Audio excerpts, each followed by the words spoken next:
Hi everyone. So I really like the quote from Ian that focus on values and not valuation. The presentation here is a lot about that. It's a lot about culture. It's about what role culture plays in innovation and in disruption, and how your people and your culture are the single most important asset that stand between you and disruption. Here's an interesting slide. So many years ago, Kodak had a decision to make. They had two candidates. They could have hired a candidate that was good with digital, and they could have hired a candidate that was good with the traditional business. They took a decision. The rest is history. We all know about where Kodak is in the world. As I started with, culture is the single most important influence on how successful a country or a company will be at being disruptive, or at the other end at combating disruption. So just to start off with, I want to do a little game. Hands up, how many people recognize photo number 1? Great. Photo number 2? 3? Oh, sorry. Go back. Pressing the wrong button. Okay. Look, we'll go through this. It'll save me a bit of time. I only have 13 minutes after all. So I did this exercise with about 10 people, not a big sample, but I did do this exercise with an audience of about 1,000 people about a month ago, and the results were very similar. It was really interesting that everyone recognized the Facebook founder. The second person on the screen is my boss, Greg. One person did recognize him, and that was my wife. He's met her. The third one, Shane Vaughan. Everyone recognized him. The fourth one, Mike and Brooks from Atlassian. He's been in the news everywhere, but it was interesting that only 2 out of 10 people recognized him. A lot of people recognized Sally. The founder of Seek was recognized by no one. A lot of people recognized Marissa Mayer from Yahoo, and a lot of people recognized Kathy Freeman. It was really interesting that the trend that we seem to recognize sports people in Australia, we don't seem to recognize our own founders. We seem to recognize founders from overseas. We don't seem to recognize our own founders here in Australia. If you look at these 3 people, they've created market value of over $10 billion, and they employ about 10,000 people globally, and yet we don't recognize any of these 3 people. And that's a really interesting cultural concept. And this is why my presentation is a lot about culture. Culture for the country and culture for the company that leads to disruption. To understand disruption, for me, you've got to understand innovation. Everything big starts from something small. Disruption is a really big word. Innovation is a more humble word. So we start with innovation. And then this for me is the 3 ingredients of innovation: empowerment, because innovation and disruption is all about your team. Gone are the days, gone is the mining economy where the gold used to be in the ground. Now the gold is in this room. The gold is all of us. It's the people. If truly we believe the people are the gold, we need to employ the right people, and if we employ the right people, we need to trust those right people, and we need to empower them. Otherwise, it's the traditional concept of, okay, we have 1,000 people working in the business, but the 10 smartest people will make all the decisions. So 990 people we will not get value from, or not enough value.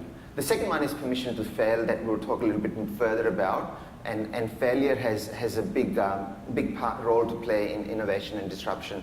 And the third one being what I've just mentioned, people and culture. At Car Sales, one of the things I wanted to do, especially with the product and technology team, is to define innovation.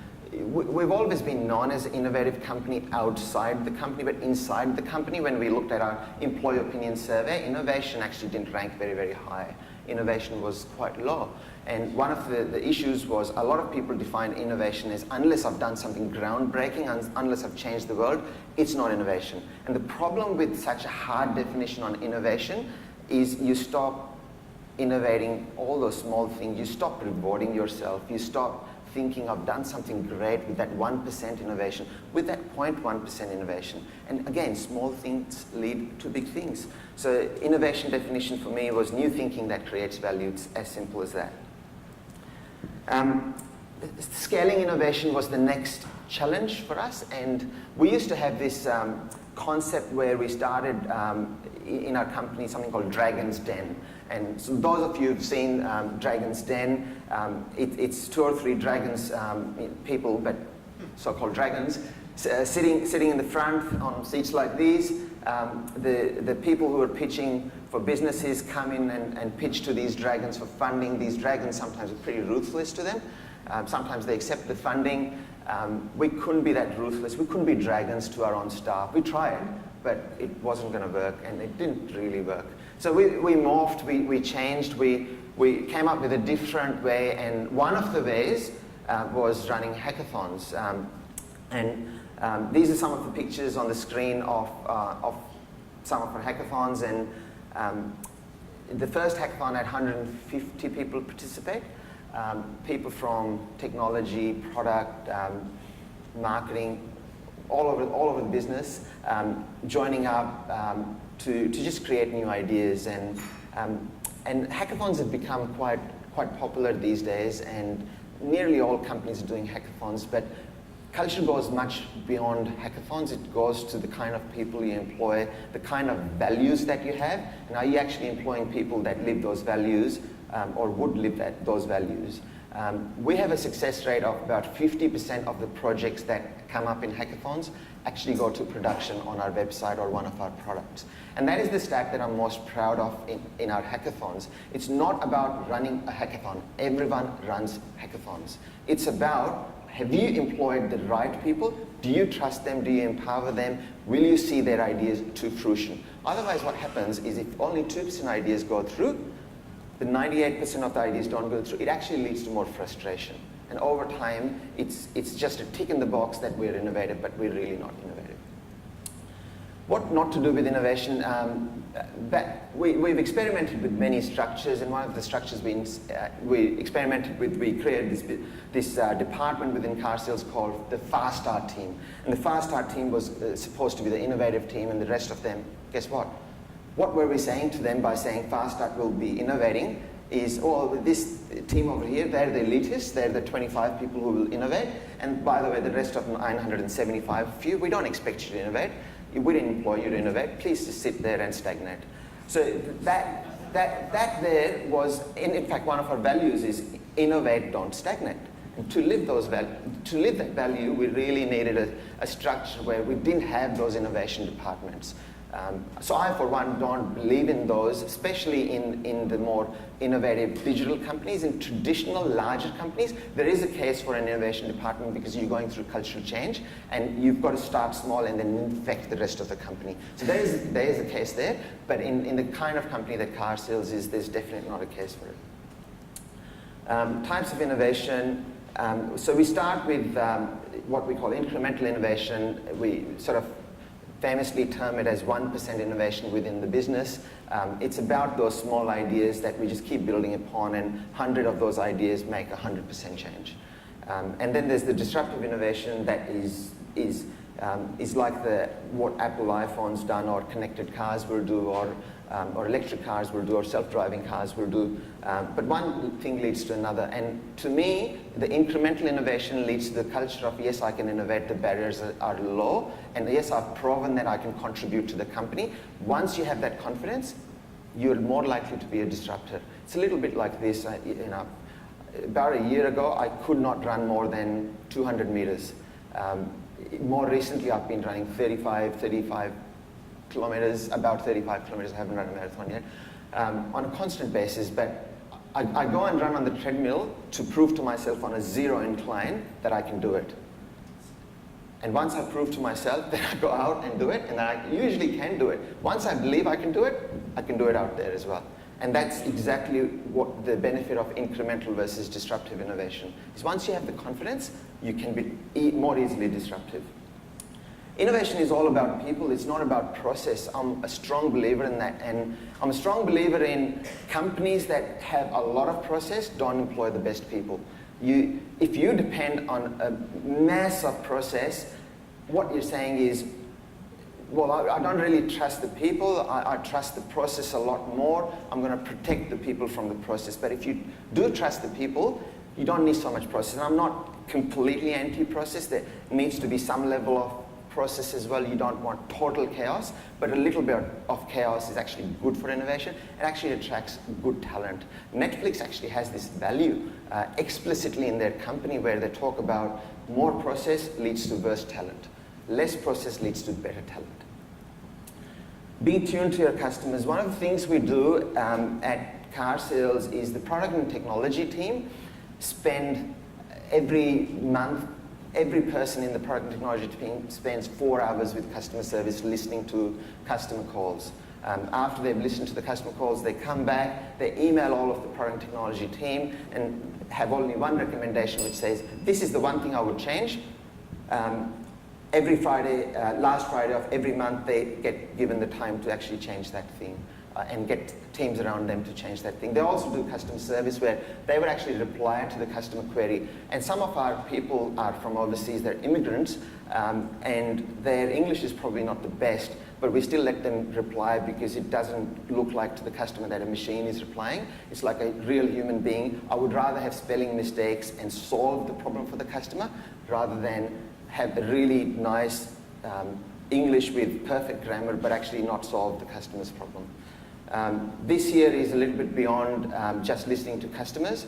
If you just listen to customers and don't innovate, you're only solving half the problem because, as Henry Ford says, if I just ask the customers, you just get faster horses, you won't actually get a car. Innovation failure, this is our failure walls that we have, and it's probably a bit hard to read, but what it says is failure is inexpensive feedback when you fail fast.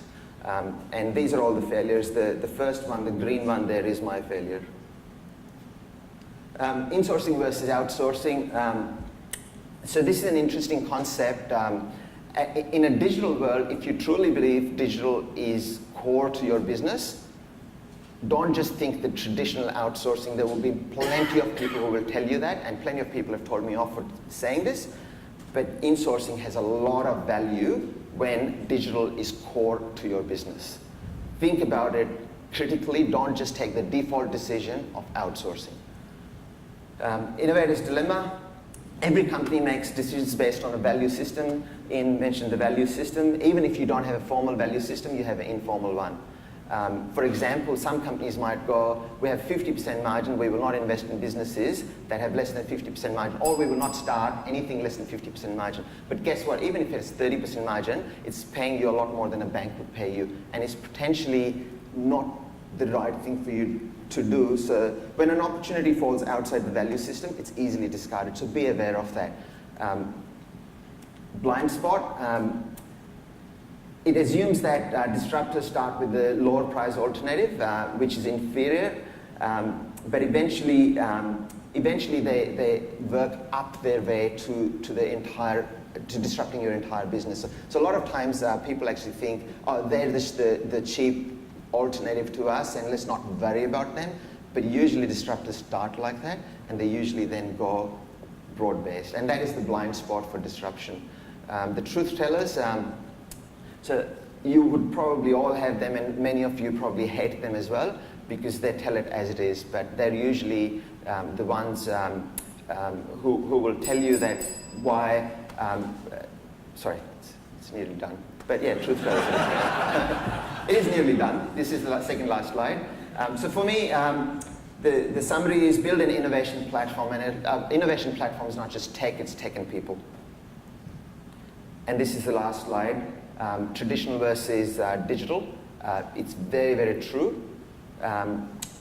For digital, it's all about innovation and not efficiency. Efficiency is one of the biggest killers of innovation. When you pursue efficiency relentlessly in a large organization, you often kill innovation.